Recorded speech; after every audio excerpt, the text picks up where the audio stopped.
Pues les damos la bienvenida a todos a otra clase más de esta serie que se llama Cristo y la cultura.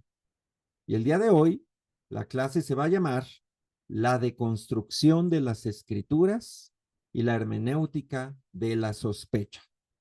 Ya comenzando con estos nombres, ya suena como que va a estar. Ay, perdóname, Arturo, te silencié. Ok, ahí me escuchan. Bueno, Ya. ahí está, el tema. Vamos Nos quedamos en los anuncios. Ahí está el tema. Vamos entonces a lo que es ya la presentación de la clase. Voy a pedir su participación en esta imagen. A ver, véanla bien. Son imágenes de construcciones que pues están por la línea de la llamada deconstrucción en la arquitectura. Díganme algunos de ustedes en una sola palabra, ¿qué es la primera idea que te viene a la mente al ver estas imágenes de edificios, de casas? ¿Qué te viene a la mente? Pueden abrir su micrófono y decir simplemente, ¿qué te viene a la mente de ver esto?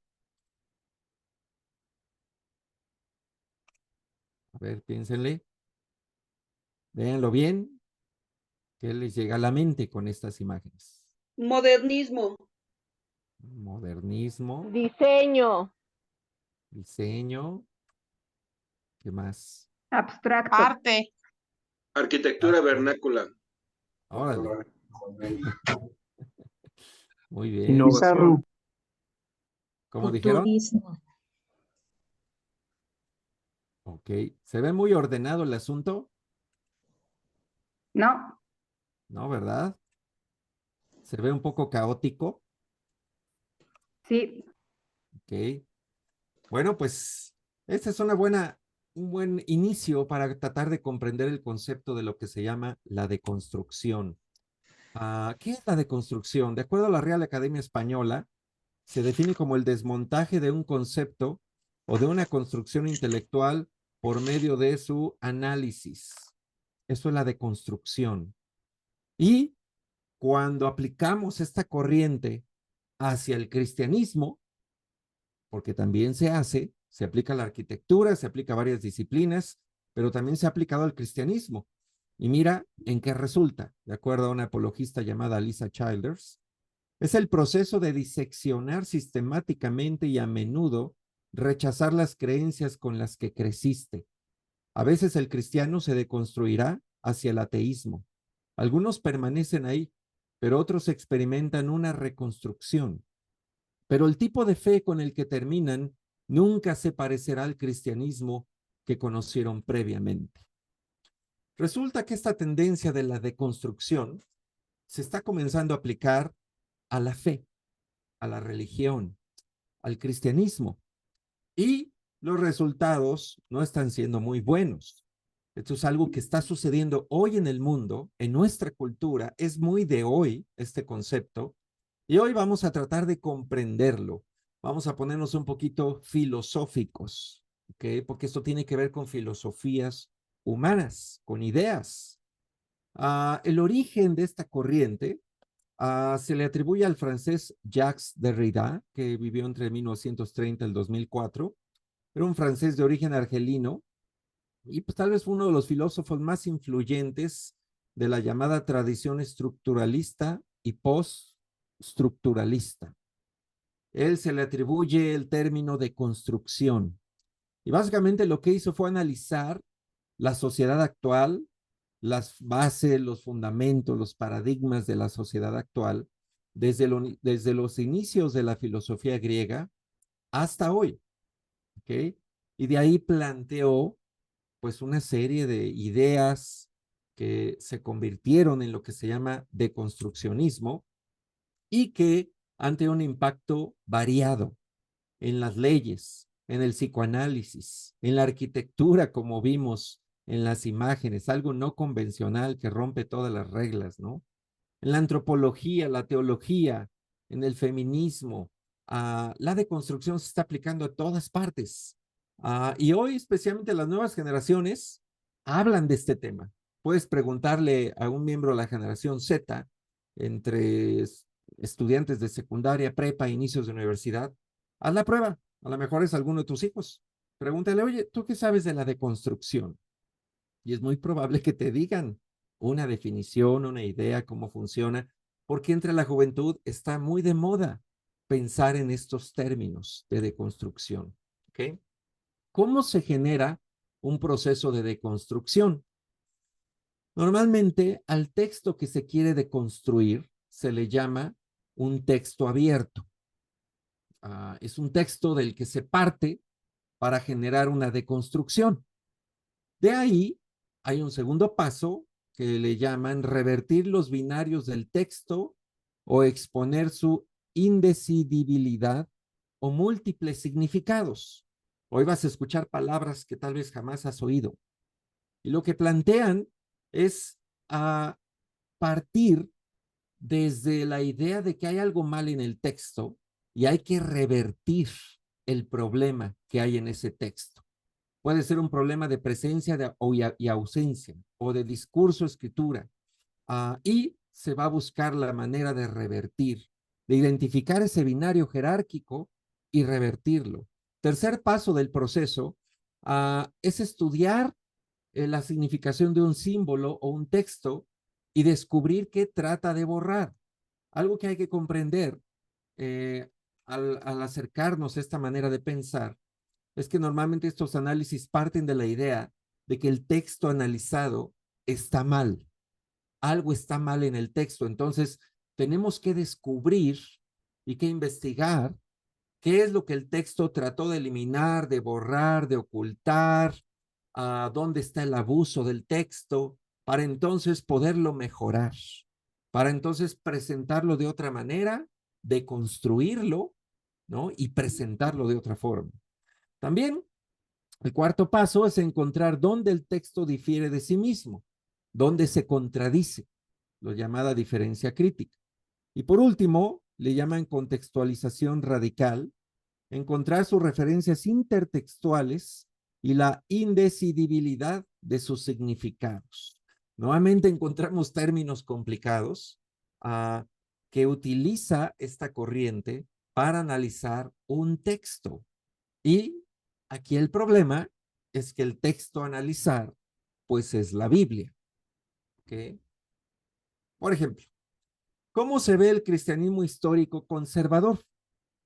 Normalmente, cuando estudiamos la Biblia y pensamos en términos de un cristianismo conservador, vemos, por ejemplo, que hay imágenes del rol bíblico del hombre como proveedor, o el rol bíblico del hombre como cuidador y educador religioso de su familia, o la norma bíblica de un matrimonio como unión entre hombre y mujer. Pero cuando se aplican las corrientes modernas de pensamiento, la deconstrucción, a todo esto le llaman de otra manera. Lo que tal vez muchos conocimos como un cristianismo conservador, hoy se le llama patriarcalismo heteronormativo. Patriarcalismo heteronormativo. ¿Qué es eso? ¿Qué? Es la definición cultural de lo que conocimos como cristianismo conservador. Entonces, la deconstrucción es este proceso, ¿no? Que se va hacia una fe, hacia un texto, ya sea literario, hacia algún proceso, hacia alguna disciplina, pero hoy lo estamos aplicando a lo que tiene que ver con la fe y especialmente a la palabra de Dios y lo que genera la palabra de Dios, que es en este caso la fe cristiana. Pero no hay que pensar que toda deconstrucción es mala. Por ejemplo, nuestra iglesia, las iglesias internacionales de Cristo, ya pasamos por un proceso de deconstrucción, donde tuvimos que hacer lo que podríamos llamar como una ingeniería a la inversa para ir hacia atrás, ver qué es lo que estaba mal y luego ir hacia adelante. Eso ya lo hicimos, ya pasó. Por ejemplo, hace muchos años en nuestra iglesia, varias de estas, o más bien estas afirmaciones que ves en pantalla, eran la verdad, ¿no? Por ejemplo, nuestro desempeño en la iglesia casi era nuestra identidad como cristianos. ¿Cuántos bautizaste este año? ¿Cuántas visitas tuviste? ¿Cuánto de esto? ¿Cuánto del otro? Eso nos daba identidad, nos daba valor. O la necesidad de agradar a la gente. Había que imitar en todo a quien te ayudaba, te mentoreaba, imitar a tu líder en todos los aspectos, seguirlo fielmente, siempre buscando esa cuestión de agradar a alguien. O el concepto de que el liderazgo era más sobre autoridad que otra cosa. Y varios aspiraban a ser líderes para poder tener autoridad sobre otros. O que nuestra iglesia es la única iglesia verdadera en el universo. Somos los únicos cristianos. Ya pasamos por todo esto y tal vez, amigo, que hoy está escuchando esto, a la mejor reproducción de este video, vas a decir, ay, esta iglesia loca, ¿no? ¿Cómo pensaban todo eso? Pues sí, hubo un tiempo donde lo pensábamos, pero llegó el momento que Dios nos puso contra la pared y tuvimos que ir hacia atrás, dar pasos hacia atrás, partiendo de que algo habíamos hecho mal, algo estaba mal en esta situación, teníamos que regresar. Y tal vez en el mundo, dependiendo de la zona del mundo, es como tal vez hemos avanzado mucho o no tanto en este proceso de deconstrucción. Tratar de ver cómo deconstruir lo que hemos creído y cómo reconstruirlo. ¿Okay? Y seguimos en ese proceso tal vez. Entiendo que esto lo apliquemos a procesos humanos, ideas humanas, estructuras humanas, aún instituciones humanas, tradiciones humanas. Pero aquí el problema viene cuando queremos manejar así la palabra de Dios, cuando tratamos de deconstruir la palabra de Dios. ¿Por qué? Porque el método del deconstruccionismo tiene que ver con transgredir el significado y la institucionalidad de la palabra y toda institución derivada de esta. Bueno, si vamos a transgredir el significado del texto y lo que se genera del texto, entonces pues vamos a transgredir también la fe cristiana porque sale del texto. Pero hay un grave problema cuando una persona posmoderna, con todas las corrientes de hoy, intenta deconstruir la Biblia, se enfrenta a estos pasajes. Salmo 19:7. La ley del Señor es perfecta, infunde nuevo aliento. Mateo 28:18. Se me ha dado toda autoridad en el cielo y en la tierra. Juan 14:6. Yo soy el camino, la verdad y la vida, le contestó Jesús. Nadie llega al Padre sino por mí. ¿Qué encuentras en estas expresiones bíblicas, en estos versículos? Un concepto absolutista, ¿ok? Tan solo el uso de las palabras perfección. La ley del Señor es perfecta. O Jesús diciendo, tengo toda la autoridad. O Jesús diciendo, solo yo soy el camino. Nadie llega al Padre sino por mí, solo por mí. Estos conceptos absolutistas totalitarios pegan fuertemente en las conciencias posmodernas de la cultura moderna, ¿okay? De la cultura actual, y les afecta. Es como hablaba yo el domingo en la clase pasada del servicio del domingo. Lo que hace tropezar a la gente de hoy son estas ideas. Escuchar a Jesús diciendo verdades absolutas, pega fuerte. Entonces, tratar de deconstruir estas verdades, pues al final lo que va a hacer es destruir la Biblia. Así que te puedo decir hoy que deconstruir la Biblia es destruirla, básicamente.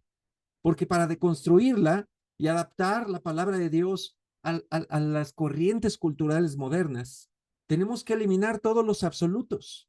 No, Jesús no puede ser la verdad. Es una verdad, pero hay otras verdades. No, Jesús no puede tener toda la autoridad. No, eso no es válido. No, aquí nadie tiene tanta autoridad. No, Jesús esto, no el otro, o la Biblia no es perfecta. Nadie es perfecto. La Biblia no puede ser perfecta, porque nada es perfecto.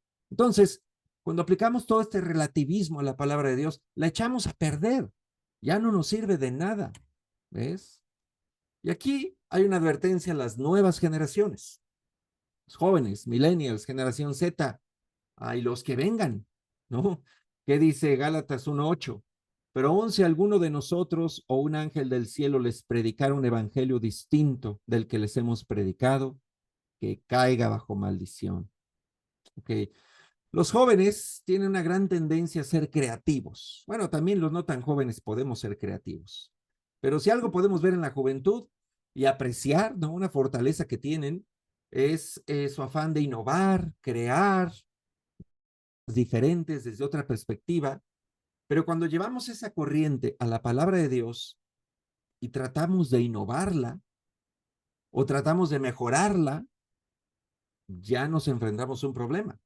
Ve lo que dijo Charles Spurgeon, un famoso predicador del siglo XIX, acerca de esto que ya estaba pasando en su época. A los hombres no les gusta predicar siempre lo mismo. Hay atenienses en los púlpitos y en las bancas de las iglesias que no hacen otra cosa que escuchar algo nuevo. No se contentan con decir una y otra vez este simple mensaje. El que cree en el Señor Jesucristo tiene vida eterna. ¿Ok? Es cierto. La Biblia no es para innovar. Hay verdades bíblicas que están ahí para siempre. Entonces, no podemos llegar con tanta creatividad a la palabra de Dios y cambiarla, adaptarla, mejorarla conforme nuestra cultura nos lo plantea, porque así entonces vamos a aceptarla más, para hacerla más accesible a la cultura moderna. Eso no se puede hacer, porque al final, toda creatividad, cuando se tiene que hablar de estudio bíblico, tiene un límite. Fíjate lo que dice 1 Corintios 4:1. Así considérenos todo hombre como servidores de Cristo y administradores de los misterios de Dios. Ahora bien, se requiere de los administradores que cada uno sea hallado fiel. Esta es la Biblia textual más apegada al griego original.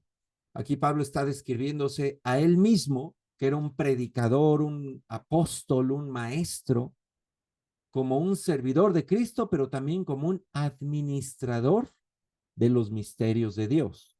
Esta palabra administrador es la palabra griega oikonomos, que se refiere a lo que era un mayordomo de una casa, un administrador de una casa, a quien se le daba autoridad y responsabilidad por algo. O también se refería al tesorero de la ciudad en aquel tiempo. Ellos eran los oikónomos. Entonces, aquí la Biblia se está refiriendo a los que predicamos, a los que enseñamos, a los que abrimos la boca para hablar de la palabra a otros. Y la misma Biblia nos está poniendo un límite. ¿Sí? No somos innovadores. No somos personas que van a tomar la Biblia y estirarla o sacar una verdad que no está ahí o adaptarla a los tiempos. No se puede. Solo somos administradores de los misterios de Dios. Y tal vez el secreto de predicar o enseñar la Biblia no tiene que ver con predicar verdades nuevas, sino más bien tiene que ver con predicar y enseñar las mismas verdades de generaciones atrás, pero de forma creativa, de formas interesantes, pero sin modificar la verdad. ¿Ves? Ese es el punto. Y todos los creyentes debemos siempre tener un ojo puesto en nuestros líderes, en nuestros predicadores, que no vayan a ir más allá del límite, que no crucemos esta barrera que la misma Biblia nos pone. Solo somos administradores, no innovadores de la verdad. Y aquí entonces es donde entra un concepto que se llama la hermenéutica de la sospecha. No sé si saben a qué se refiere el término hermenéutica, pero es una disciplina que se dedica a estudiar un texto, pues siguiendo varios métodos, varios principios. Y cuando se habla de hermenéutica bíblica, pues es todo un arte. Lleva varios pasos la hermenéutica bíblica, dentro de los cuales está la exégesis bíblica, ir a los textos originales, información de contexto social, cultural, pasajes paralelos y más. ¿Okay? Pero también se ha desarrollado una forma de estudiar los textos partiendo de la sospecha. Y a esto le llaman la hermenéutica de la sospecha. Y esto viene desde el siglo XIX.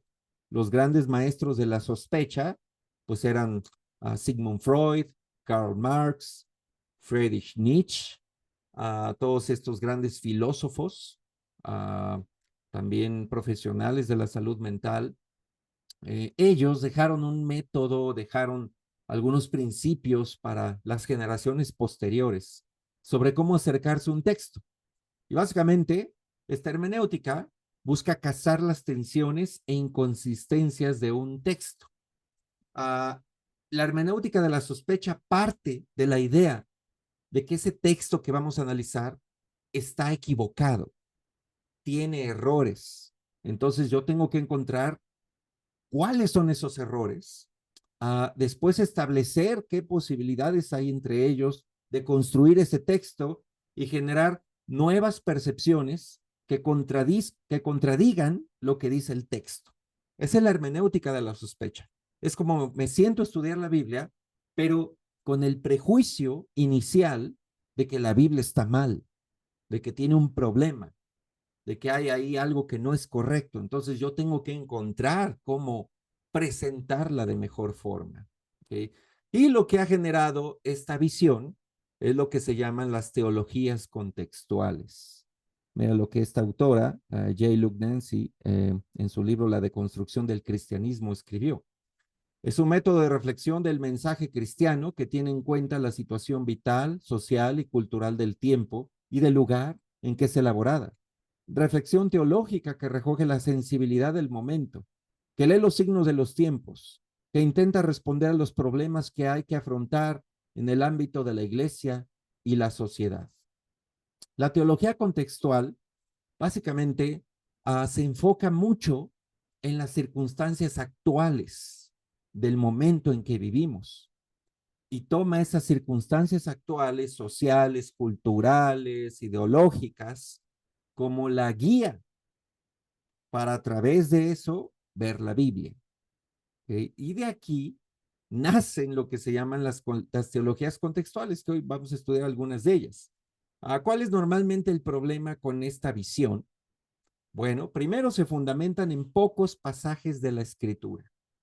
Realmente es un estudio muy pobre en cuanto a escrituras y fundamentos bíblicos, y más tratan de respaldarse o fundamentarse en conceptos culturales. También buscan respaldarse del poder del Estado. Estas teologías que voy a mostrar tienen una estrategia que es tratar de aliarse con el Estado para encontrar la fuerza ahí. Parten del hombre y sus necesidades, es lo que se llama un enfoque antropocéntrico. Lo que el hombre necesita, de ahí parte toda esta teología. También el camino es la recomprensión y la relectura, lo que afirman acerca de cómo estudiar las escrituras. Hay que recomprenderlas, hay que releerlas con otra perspectiva. Y el resultado es que generan un Jesús para cada grupo social y cada circunstancia. Un Jesús para los pobres, un Jesús para la gente de color, un Jesús para la comunidad LGBTQ+, un Jesús para esto, para el otro. Cada comunidad tiene su propia figura de fe. ¿Okay? Así, tenemos entonces varias teologías que existen hoy allá afuera, que a lo mejor ni sabemos que por nombre, ¿no? ¿Cómo se llaman? Pero ahí están, las vemos en los medios, en las redes sociales, las vemos en las películas, en muchos lados ya están. Es la teología de la niñez, teología queer, la teología feminista y la teoría crítica racial. Son algunas de las nuevas teologías que se han generado a partir de la llamada hermenéutica de la sospecha. Por ejemplo, vamos a analizar lo que es la teología de la niñez. ¿Qué es esto? ¿Qué plantea? Por ejemplo, ve esta conferencia en la que se invita a la gente a un evento llamado Teología de la Niñez y Gerontocracia. ¿Okay? ¿A qué te suena? Como una cuestión de defensa de los niños y algo no tan positivo hacia los mayores. Así que esta teología plantea la metáfora del niño de Marcos 10, cómo un adulto se puede hacer niño. Plantea que se ha marginalizado a los niños en la iglesia, lo que le llaman adultocentrismo, que esto es una forma de violencia contra mujeres y niños, y al final le han llamado capitalismo patriarcal adultocéntrico. ¿Okay? Entonces, esta es una teología que también se ha derivado de esta hermenéutica de la sospecha, que eleva a la niñez y que de alguna manera como que empieza a ver menos a las personas adultas porque han llevado, pues, o hemos llevado tal vez una forma de menosprecio hacia los niños. Entonces va muy por ese lado. También está la llamada teología queer. ¿Qué es esto? Esta teología plantea que la heterosexualidad fracasó. O sea, el plan original de Dios, de Adán y Eva, se echó a perder. Entonces, pues hay que llegar con otro plan. También plantean que el pecado de Sodoma y Gomorra fue la falta de hospitalidad, no la homosexualidad. Que Dios castigó esas ciudades no tanto por el pecado de homosexualismo, sino porque no eran hospitalarios. También que Levítico condena la prostitución ritual, pero no la homosexualidad cuando hay amor de por medio. También que la iglesia elige a conveniencia pasajes de Levítico. Sí, hablan de esto contra el homosexual, pero a ver, apedrear a las adúlteras no dicen nada, ¿no? Entonces, más o menos es lo que plantea. Y la 5, Pablo solo se refería a la prostitución homosexual, que en el Nuevo Testamento el apóstol Pablo solo condenó cuando los homosexuales se prostituían, pero no cuando había amor entre dos personas del mismo sexo. Entonces, esta nueva teología plantea una defensa, por llamarlo así, doctrinal o teológica de esta postura. Y también se ha generado a partir de la hermenéutica de la sospecha. Luego tenemos la llamada teología feminista. ¿Cómo es esta teología feminista? Bueno, parte de del llamado feminismo radical, que abarca conceptos relacionados con el aborto, la maternidad, el recato de las mujeres en su vestir, la igualdad. El feminismo radical toca estas áreas con mucha liberalidad, exigiendo derechos y a veces hasta de forma violenta. Bueno, esta teología feminista plantea que hay que repensar la Biblia. ¿Cómo? Número 1, no es la palabra de Dios. Es la primera parte de la deconstrucción. Hay que partir de ahí. La Biblia no es la palabra de Dios. Número 2, hay que liberarla de la interpretación masculina. Se parte desde que la Biblia tiene una visión muy machista. ¿Ok? Hay mucho de hombre en la Biblia y poco de mujer. Entonces, hay que liberar a las escrituras de esa visión machista, patriarcal, que oprime a las mujeres. Número 3, la Biblia debe leerse desde la experiencia de víctima de la mujer. La mujer es víctima en la Biblia. Entonces, la Biblia hay que leerla con esos lentes, ¿no? Ubicando dónde la mujer es oprimida, abusada, menospreciada, etcétera. Número 4, es un conjunto de construcciones de la realidad. La Biblia no es la verdad, solamente es un conjunto de construcciones de la realidad. Y por último, hay que reconstruirla con conceptos como igualitarismo y nuevas masculinidades.